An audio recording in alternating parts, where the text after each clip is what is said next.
Hey, good morning, class. Welcome in. We're going to have our second discussion on this whole notion of the old world going into the new world, this age of exploration. We took a look at our first discussion, which really emphasized three things. Again, this pursuit of God, glory, and gold.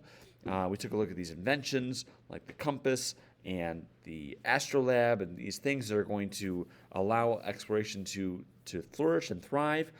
We also looked at Portugal as kind of being the leader to kick things off with this exploration of the New World. Well, today we're going to take a look at Spain and what Spain does. Is going to have devastating effects on the New World. So we'll take a look at these Spanish conquests and we'll kind of break down some of the more notable figures and really kind of expose them for really not being the true heroes that they were. So we'll open up by talking about Spain building an American empire. Okay. Now, the voyages of Columbus. So, competition for wealth in Asia was intense between European nations. Ferdinand and Isabella of Spain are going to commission a new voyage. They are seeking new riches, so they're going to commission this voyage. They're going to put a lot of money up front to essentially access new areas and attain new wealth. All right, they're going to ask Christopher Columbus to take on this task. All right, now Columbus is going to take three ships. He's going to take the Nina, the Pinta, and the Santa Maria on this voyage. And Christopher Columbus, again, is going to make a bold decision, all right, to move west across the Atlantic in search of the East Indies. All right, instead, he lands near what is now the modern day Bahamas and is introduced to the New World in 1492. Kind of the old way it was taught. Again, Christopher Columbus, 1492, sails the ocean blue, that kind of thing. But here's the thing: when he gets into this area, all right, Columbus is going to claim the land for Spain. And what happens is a series of expeditions that are going to brutalize, exploit, which means to take advantage of the people that are living there. He's going to terrorize local indigenous tribes. You're going to take a look at that article in class. We're going to talk about, we look at Christopher Columbus and his actual expeditions. And this man was not a good man, okay?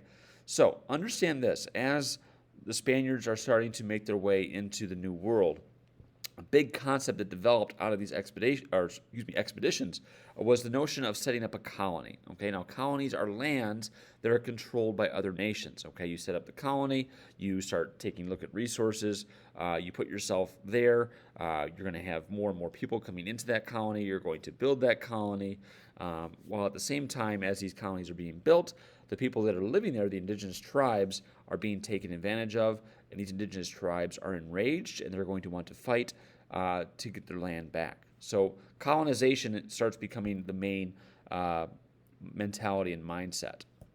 Now, we'll take a look at a picture here of Columbus. We'll see those three ships, the Nina, Pinta, and the Santa Maria. Okay. Now, other explorers are going to hit the seas. All right. 1500, we see Pedro Alvarez Cabral. All right. He's going to claim Brazil for Portugal. In 1501, Amerigo Vespucci is going to claim portions of the east coast of South America. He claimed that it was not Asia, but it was a new world, and we get the term America from his first name, Amerigo. Okay, now a German map maker, in 1507, would dub the new land America in honor of Amerigo Vespucci.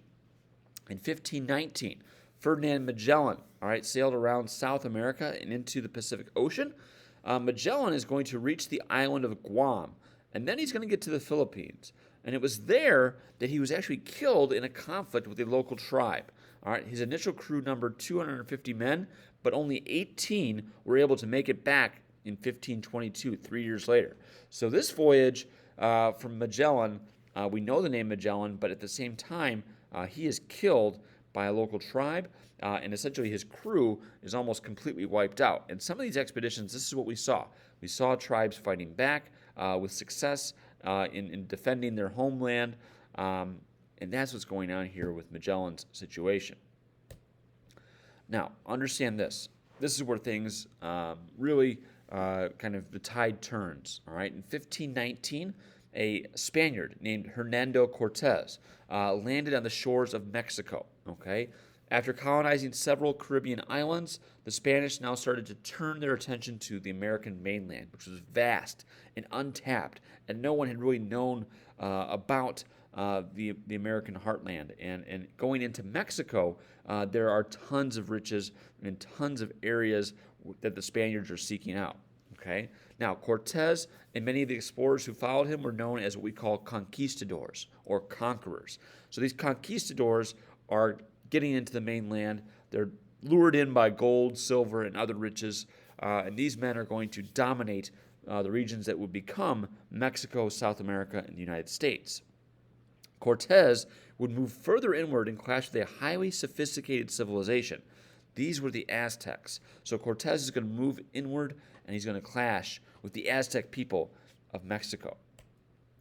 Now, Cortez learned that basically of a wealthy empire, that there was something in the jungles of Mexico that essentially was well organized and had tons of wealth. People were highly intelligent. And again, the Aztecs were wealthy. They were educated, and they were very advanced in their studies. All right, Cortez takes only 600 men to the Aztec capital of Tenochtitlan. Okay, here he would meet the Aztec Emperor Montezuma II. All right, Montezuma II was convinced that Cortez was a god. So the Aztecs are, this is a foreign, essentially visitor, and they are deeming this man to be a god. He agreed to allow Cortez to their abundant gold supply, thinking that things would be okay. However, Cortez was not satisfied and desired more gold for himself and his men.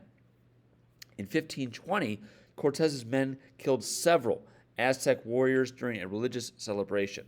Later that year, the Aztecs would rebel and fight back against the Spanish. In 1521, Cortez would strike back, and this time, devastating results occurred. Okay, we see some images of the conquistadors, all right, with, again, their armor, their swords, fighting off against the Aztec warriors who are in shield and spear. And then you have the city of Tenochtitlan, which is just, again, got these very, well-made pyramids and structures and buildings, and it's so super intricate. It's an advanced society, okay? This is where old meets new.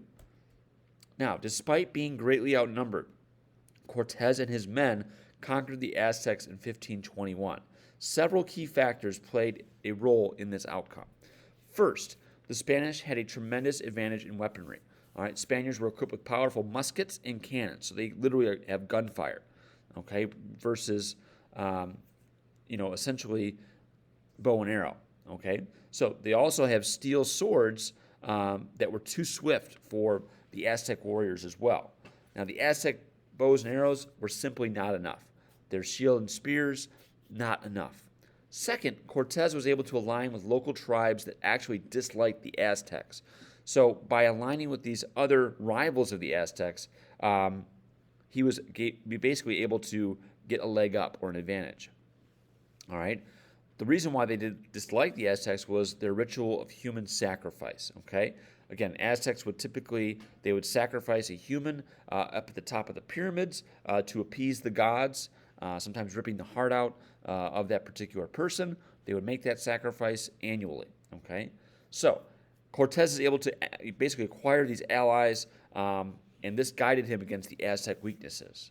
Lastly, and this is most significant, disease played a major role in the devastation of the Aztecs. Measles, mumps, smallpox, typhus, they're going to ravage Tenochtitlan. Remember, the old world, cramped, dingy, dirty, just a hotbed for tons of diseases. Well, these diseases are being carried over by the conquistadors. They're being carried over on the boats onto the shoreline and now into the heart of Tenochtitlan, the Aztec Empire.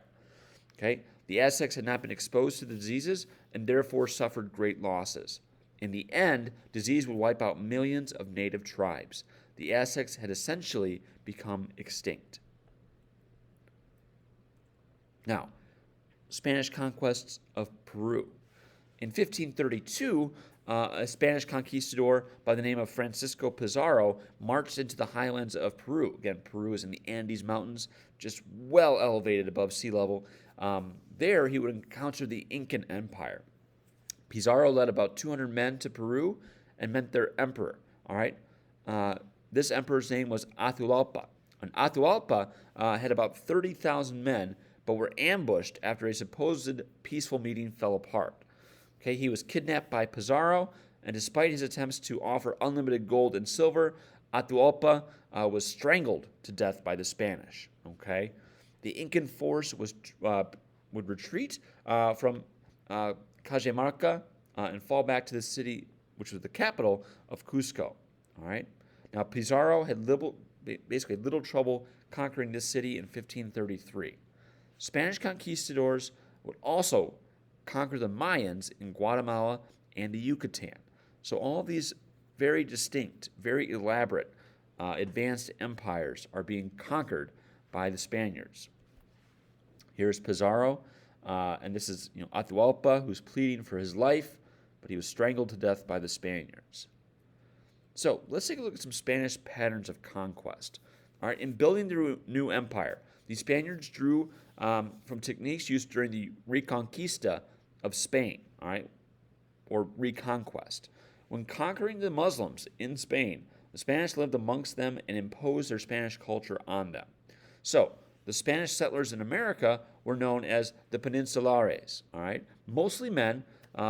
This group would interact with native women and create a largely mixed population. So this new group was known as mestizo. So you had Spanish men and indigenous women.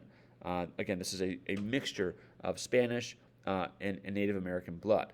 Okay, the Spanish oppressed the native peoples. Okay, they forced native tribes to work in a system known as the encomienda. Okay, the encomienda is essentially where landlords would exploit native populations through farming, ranching, and mining. Okay, these landlords promised the Spanish authorities that they would be fair to the native workers. However, many were abused, killed, or worked to death. Okay, the Spanish conquests follow the same pattern. Okay, and it's going to be constant. All right, so this is an ugly period. This is a time where the old world is essentially decimating the new world, whether through disease, whether through force in terms of conflict or war, or whether through essentially this forced labor, which is leading to a lot of death as well. Okay, all right. So again, this is Spain's essentially introduction into the New World, and again, some deadly results is what we see. All right, we have a journal log. We're going to continue working on our projects, and I will see you next time. Have a good one.